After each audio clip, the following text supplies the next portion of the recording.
Edirne in modern Turkey is the site of the old Roman town of Adrianople. I'm Matthew Settle. In August 378 AD, a Roman army of 20,000, commanded by the Emperor Valens, faced a barbarian horde of over 100,000 under their leader Fritigern. They had to be stopped, or barbarian tribes from the German forest to the steppes of Asia would flood in and destroy the old empire. The Romans decided to halt the tribes here at Adrianople. Now, with new video game technology, you are about to see this great battle as never before. The vast numbers of soldiers, the troop formations, how they fought, and how the battle was won. Get the view the generals wish they had. Now, when decisive battles.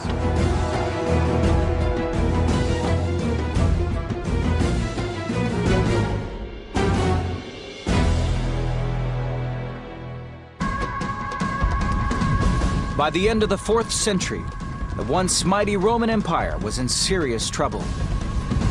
Economic collapse, barbarian raids, and civil war had brought it to its knees. All Rome's frontiers were under pressure. The barbarians were at the gates. Roman civilization was under threat. There was not the centrality that we had seen in the 7 prior centuries. So it was more a conglomeration of peoples than it was a uniform language, a uniform culture, a uniform government that we'd seen in the past. To make it easier to rule and defend, the Roman Empire had been split into eastern and western halves. In 378, the east was ruled by the Emperor Flavius Valens, and the west by his young nephew Flavius Gratian. According to the writings of Ammianus, a Roman officer at the time, Valens was 50 years old, an experienced commander, but he was lazy and getting fat, going blind in one eye. Gratian was also a skillful general, but only in his 20s. Valens was jealous of his younger nephew's success in the West. Gratian, the nephew of Valens, who was young in his teens, then you had Valens himself, an older, more mature, but there was nobody on the scene who had fought in a series of campaigns over years and had the maturity of age and the vigor of youth. The Roman legions were now employed in a mainly defensive role, guarding the empire's borders. The Goths were a nomadic people who had wandered from their overcrowded homeland, most probably Scandinavia, and had traveled steadily southward. For over 100 years in the east, the Goths and the Romans had faced one another across the Danube River. They did not seek to have a chunk of the empire. They sought admission to the empire. And the reason they sought admission to the empire was that their world had been destroyed by the arrival of new peoples, primarily the Huns.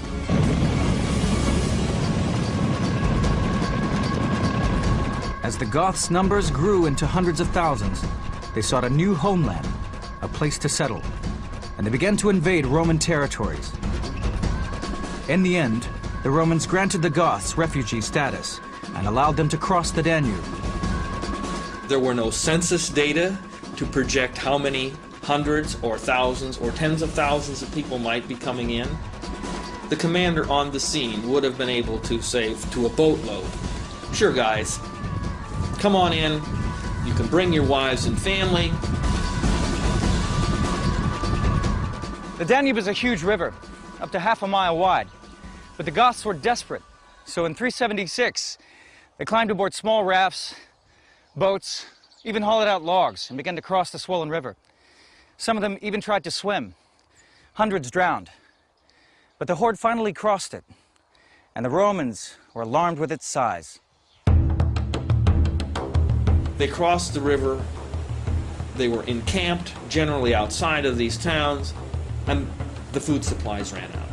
According to our source, Ammianus Marcellinus, the Goths were so starved that rather than watching their children perish, they traded their children as slaves, sold them into slavery, and in return received dogs to eat. Thousands upon thousands of homeless, hungry, and heavily armed refugees camped inside the borders of the empire. A local Roman leader, Lupicinus, panicked and ordered the assassination of the Gothic leaders. Lupicinus invited the leaders to a banquet, and the banquet was going to be their last banquet. He set the stage for a massacre. Some of the Gothic commanders got out alive. One of them was Fritigern. Several were killed, but Fritigern, a tribal chief, escaped, led the Goths in an open revolt. They immediately attacked the nearest Roman garrison, Marcianople. Lupicinus and his legions blocked their way to the city. But instead of attacking along a wide front, the Goths formed into long columns. Driven on by hunger and anger, they smashed through the Roman line.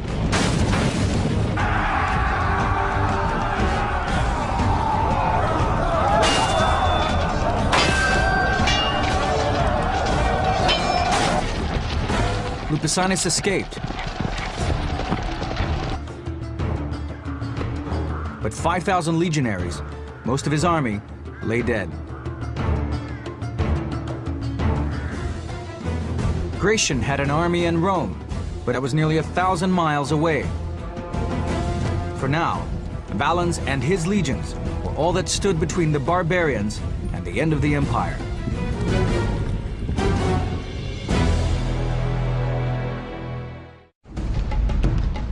In 378 AD, the Roman Empire is under threat from the Goths, a massive barbarian horde which has crossed the Danube and swamped Roman territory. 25,000 Roman infantry would meet the invaders here, in Turkey, at Adrianople. The Goths' numbers were growing all the time as other refugee tribes joined them. Tribes such as the Alans, with large numbers of cavalry, and the Huns. Like a plague of locusts, the refugees were stripping the land. Finally, they reached the great city of Adrianople.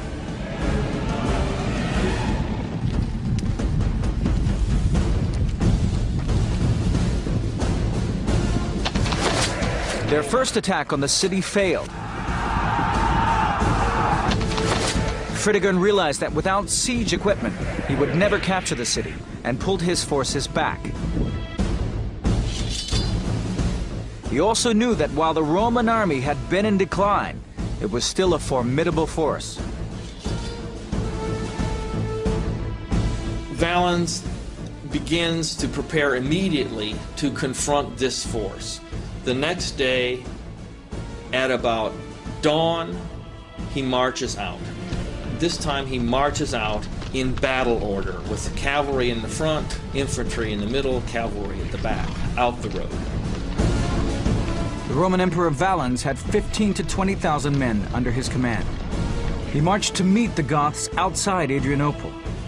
At the same time, his nephew Gratian left Italy with a small army. The plan was that he and Valens would join forces and together drive the Goths back across the frontier.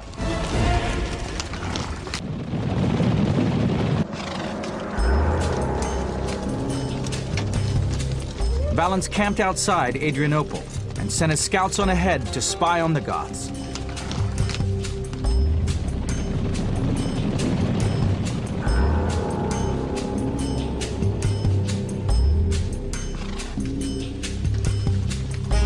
They rode back with surprising news.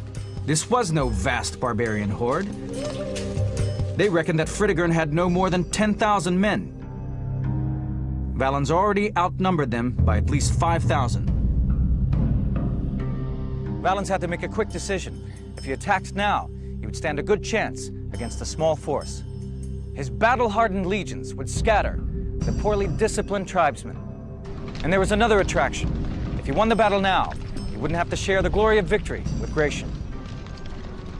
My guess is that the Emperor Valens actually had an abiding jealousy of his nephew. A group of Valens' generals urged him to attack, but his cavalry commander urged him to wait for Gratian. And in a letter, Gratian himself warned Valens to wait a short time. We have the classic situation in which Valens receives a message from Gratian which says, please wait in dealing with the problem because I'm coming to help. While the argument raged, Fritigern sent a Christian priest with an offer of peace in exchange for land for the Goths. It may have been a genuine offer, or he may have been stalling for time, waiting for reinforcements. But Valens decided to fight. Worst possible solution was simply to confront the Goths himself with a single army in a way that favored the enemy tactically, and that's what he did. It was because he was jealous and wanted the glory for himself. August 9th, 378 was a blisteringly hot day. Valens left his baggage train and the imperial treasure inside the walls of Adrianople and marched at the head of his army to meet the Goths.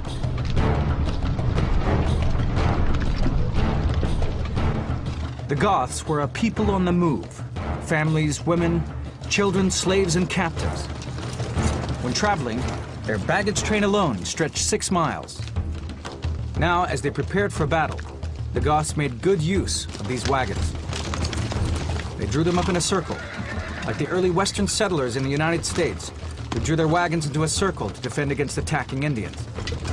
A nomadic people travels civilian and soldier alike, and in the evening they circle the wagons and they yoke the tongue of the wagon with one another, and therefore they can create a de facto fortified position very quickly and instantaneously in a way that even the Roman army could not. It gave impetus to the soldier to fight with the idea that if he lost, he wouldn't just lose the battle, but he would lose his livelihood, maybe his family.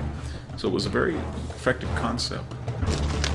The Goths only used the wagon circle as a fallback position. They preferred to fight in the open, on the plain, with plenty of room to maneuver. The Roman army which faced the Goths still resembled the army of Julius Caesar and the Rome of 400 years earlier. The troops at the Battle of Adrianople were basically your standard infantry of the late Roman Empire. They would have been armed with weapons that Julius Caesar would have recognized, but they would have been different. The shield was a different shape, the sword was a bit longer, the armor was essentially the same as in the days of Julius Caesar. Fritigern moved his troops into formation, well out in front of the wagon circle. But he had no intention of fighting. He was playing for time, preparing a trap for his Roman enemies.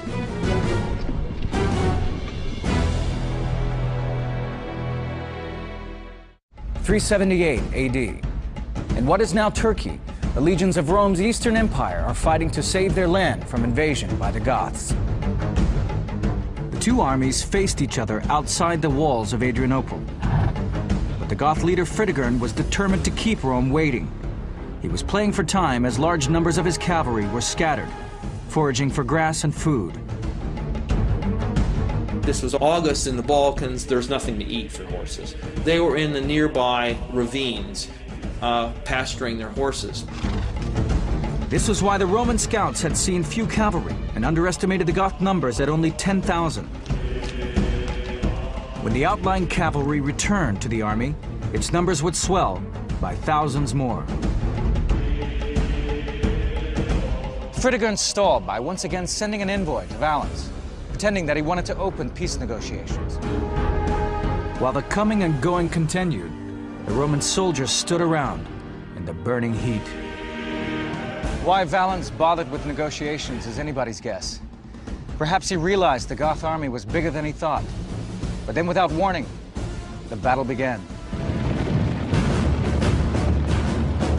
An elite Roman cavalry unit and a band of archers had been skirmishing with the Goth right wing. The Roman skirmishers were troops who moved out in front of the main force, probing the enemy line for weaknesses. But they chose to attack just as Fritigern's cavalry reinforcements arrived. The skirmish became a full-blown battle. Gothic cavalry was nomadic, and that would mean that although the horses themselves would not be as large or as well protected as Central European horses and cavalrymen. They would be more mobile. Fredegerd's new cavalry cut through the skirmishers and sent them into headlong retreat.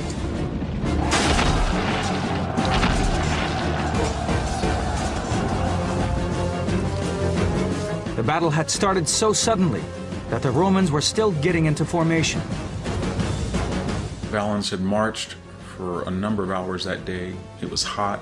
His men had no water. If he had have stopped, assembled his army in a uniform manner, then he probably would have had a lot better luck. An 8-mile march means, of course, that his army arrives relatively tired. They're hungry. It's a very hot day. By the time they get there, it's gone midday. Sensing weakness, Fredegerd launched a cavalry attack along the entire Roman line.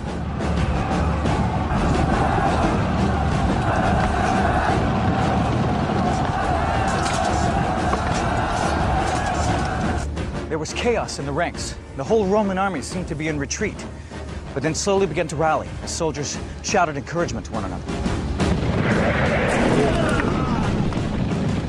The fighting spread like wildfire, with thousands of arrows and javelins raining down on the Roman ranks. The Goths held their formation, but the Roman army began to disintegrate into separate fighting units. They had the big disadvantage that they were surrounded, and they were hot. The retreating Roman horsemen raced back through their own ranks, causing panic among the remaining cavalry, most of which galloped away. Fredegerd's infantry was drawn up in great columns.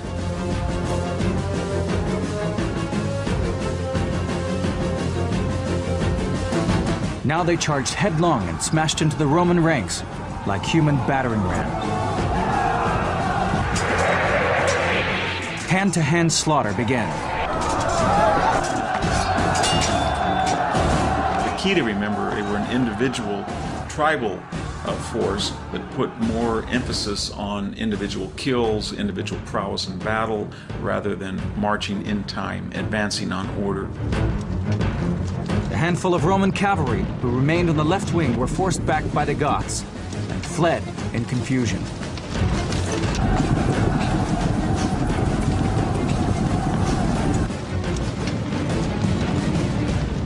With the Roman left flank now fully exposed, the Goth cavalry moved in. Without cavalry support, the Roman army was being pressed together on all sides. The battle was at 2 o'clock in the afternoon. It was hot. It was 100 degrees Fahrenheit. Soldiers started at dawn, force marched, hadn't eaten, no noon meal, and they were surrounded and cut down. A first-hand account about the last moments of the battle were recorded by the Roman officer and historian, Ammianus. Dust arose in such clouds as to hide the sky, which rang with fearful shouts. In consequence, it was impossible to see the enemy's missiles in flight and dodge them. All found their mark and dealt death on every side. The barbarians poured on in huge columns, trampling down horse and man and crushing our ranks, so to make orderly retreat impossible. Ammianus has a very vivid description of heads flying, limbs cut off, and the chaos, the dust, the panic, the shouting, the screaming of what happens when you have several thousand men who know they're going to die and there's no way out. The slaughter was terrible.